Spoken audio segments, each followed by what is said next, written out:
ईटा series की पहली video के साथ हाजिर हूँ। इसमें आज हम जो एजुकेशन से मुतालिक बेसिक टर्म्स हैं उनको जल्दी समझने की कोशिश करेंगे। आपने फोकस रखना है और अपने इमोशंस को मेरे साथ कनेक्ट रखना है, क्योंकि जब हमारी फ्रीक्वेंसी एक जगह पे होगी तो आपको समझना और मुझे समझाना आसान होगा। चलते हैं हम। पहला जो हमारा टर्म है वो क्या है? एजुकेशन।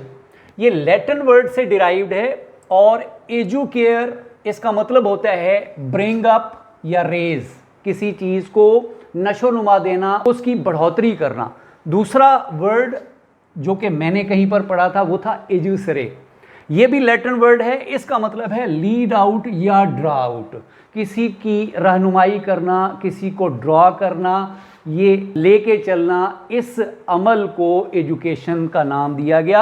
अब हम इसको डिफाइन करके देखते हैं। अच्छा, यहाँ पर मैंने हाईलाइट कर दिया आपकी समझ के लिए कि जब ये कुछ ना टर्म्स के अंदर कीवर्ड्स होते हैं वो हमें गाइड कर देते हैं कि जी किस चीज़ की बात हो रही है, क्योंकि जो मुख्तलिफ टर्म्स हैं बहुत ही क्लोजली रिलेटेड होती हैं। एजुकेशन, उसके बाद टीचिंग, पीडागोजी, ये बहुत क्लोजली एक दूसरे के साथ इनका कनेक्शन है। तो आपने कीवर्ड से पकड़ना है कि जो एमसीक्यू होगा वो उसका कौन सा करेक्ट ऑप्शन होगा। तो इसमें मैंने जो वर्ड लगाया है वो है process of learning knowledge, skill, moral values to change behaviour of individual. ये एक प्रोसेस है, ये प्रोसीजर है कि जिसके ज़रिए क्या होता है जी, किसी इंडिविजुअल को हम नॉलेज देते हैं, स्किल देते हैं या उसकी अखलाकी अक़दार को, मॉरल वैल्यूज़ को बेहतर करते हैं। तो इस चीज़ को हम कहते हैं एजुकेशन। तो एजुकेशन एक प्रोसेस का नाम है, एक ऐसे अमल का नाम है जिसके ज़रिए हम लोगों की अखलाकी, जहनी और जिस्मानी नशोनुमा करते हैं। तो होपफुली यहाँ क्लियर हुआ। दूसरी टर्म टीचिंग। अब टीचिंग क्या है?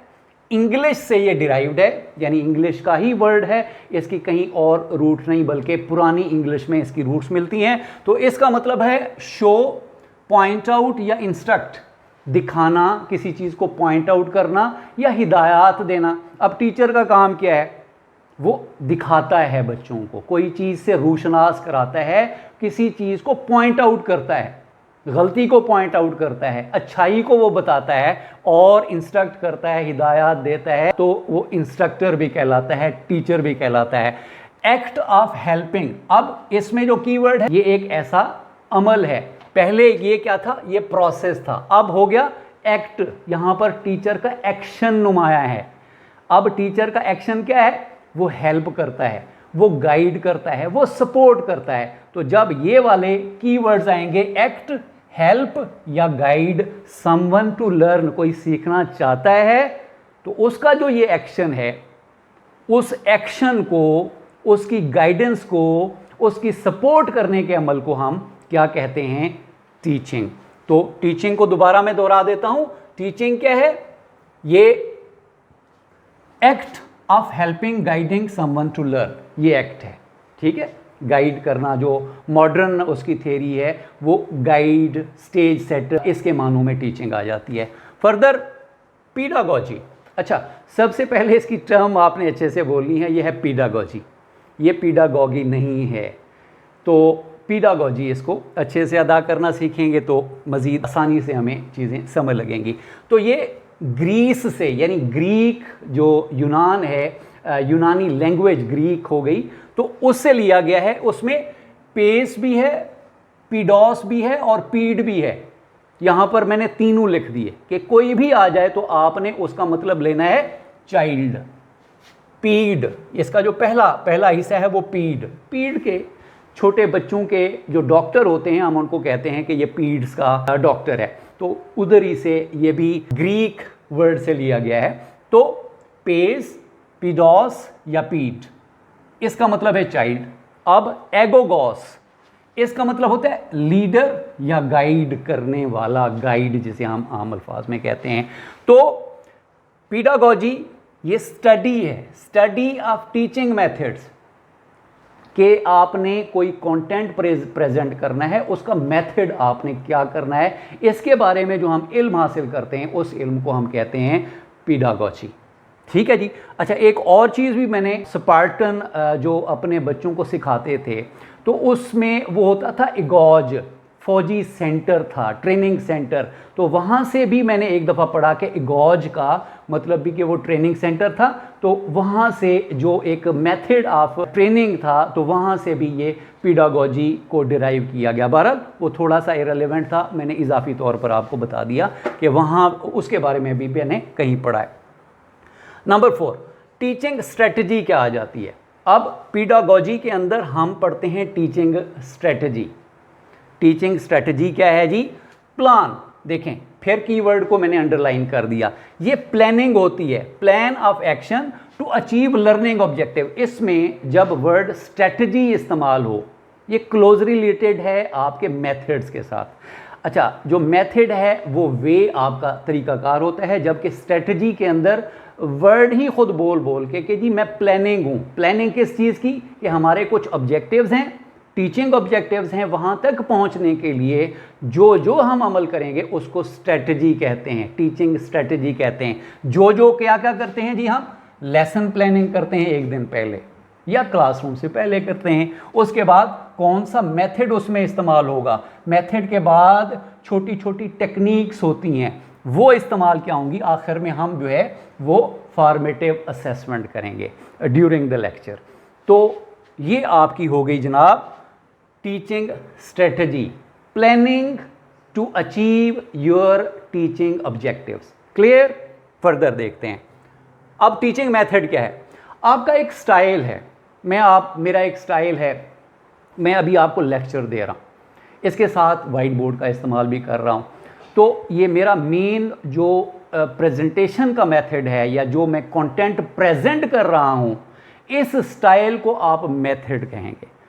तो कंटेंट के साथ ताल्लुक़ होता है इसका ताल्लुक़ क्लासरूम के अंदर होता है, इसका ताल्लुक़ बच्चों की उम्र से होता है, और इसके अलावा क्लासरूम और जो सब्जेक्ट है उसकी नौइयत से होता है। तो ये आपका स्टाइल है कि कौन सा स्टाइल आपको बेहतर लगता है कि कंटेंट अच्छे से प्रेजेंट हो जाए।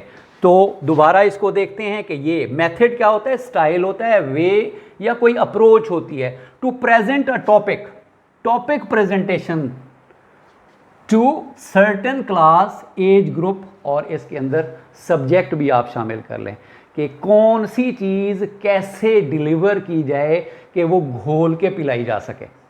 तो इसको हम स्टाइल कहते हैं, टीचिंग मेथड कहते हैं। इसकी मिसाल यहाँ पर मैंने लिखी, लेक्चर मेथड है, ड्रिल मेथड है। अब टीचिंग मेथड के अंदर कुछ टेक्निक्स होती हैं।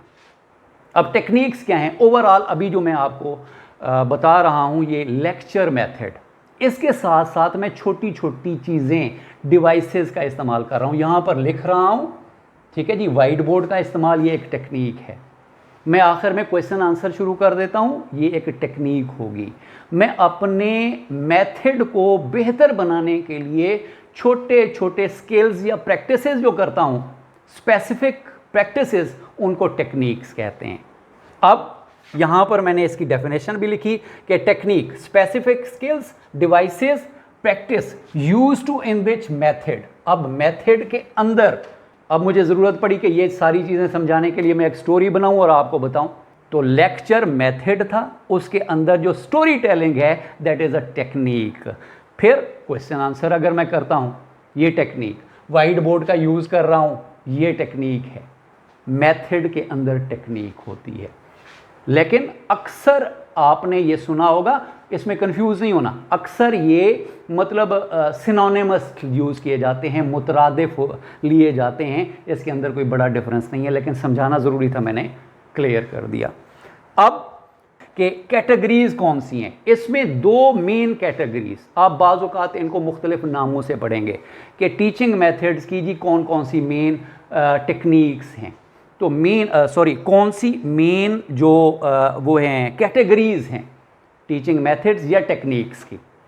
तो एक है जनाब ट्रेडिशनल मेथड होते हैं, जो ट्रेडिशनल हमारे मदरसे के अंदर, हमारे दीनी मदारिस के अंदर जो इस्तेमाल हो रहे हैं कोई कंटेंट देने के लिए, कुछ पढ़ाने के लिए, उन मेथड्स को आप समझ लें कि वो ट्रेडिशनल मेथड हैं, आप लोगों के लिए आसान है इस चीज़ को याद रखना। अब मदारिस के अंदर क्या है, हिफ्ज़ किया जाता है, ड्रिल मेथड बार बार रिपीट कर रहे हैं, रिपीट किए जा रहे हैं, ड्रिल मेथड है। तो ये क्या हो गया जनाब, हमारा ट्रेडिशनल मेथड है।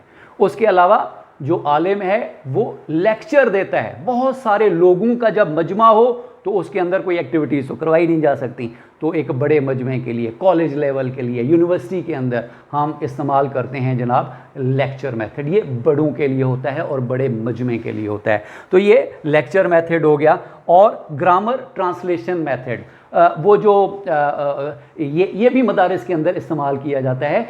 तो हम अब स्कूल की तरफ आ जाएं तो स्कूल के अंदर भी ये तीनों हैं और एक अरसे से चले जा रहे हैं, इसलिए इनको हम ट्रेडिशनल मेथड भी कहते हैं और टीचर इसके अंदर मेन रोल प्ले करता है। स्टूडेंट्स ज़्यादा एक्टिव नहीं होते, स्टूडेंट्स पैसिव लिसनर्स होते हैं। तो ये हमारे हो गए जनाब ट्रेडिशनल या टीचर सेंटर्ड मेथड्स। टेक्निक्स भी आप इनको कह सकते हैं, क्योंकि दोनों बहुत ही इनके अंदर बारीक सा फ़र्क है, वो सिर्फ वर्क मैंने बता दिया, आगे हम इसको मिक्स ही पढ़ रहे हैं।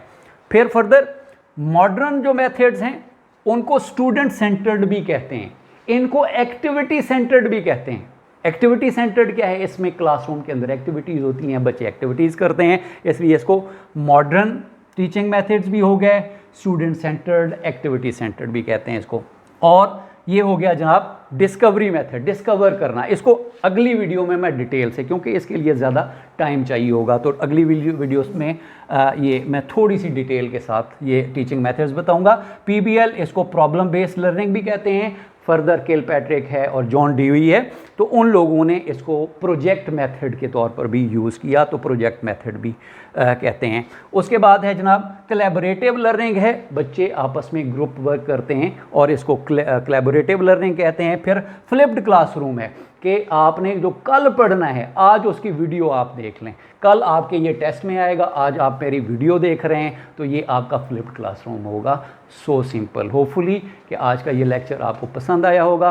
कमेंट्स में लाजमी बताइएगा कि कहाँ कहाँ पर ग्रे एरियाज़ हैं और मैं कैसे इम्प्रूव कर सकता हूँ। तो आज का ये पहला लेक्चर था, कल नई वीडियो के साथ हाजिर हूँगा। Thank you very much.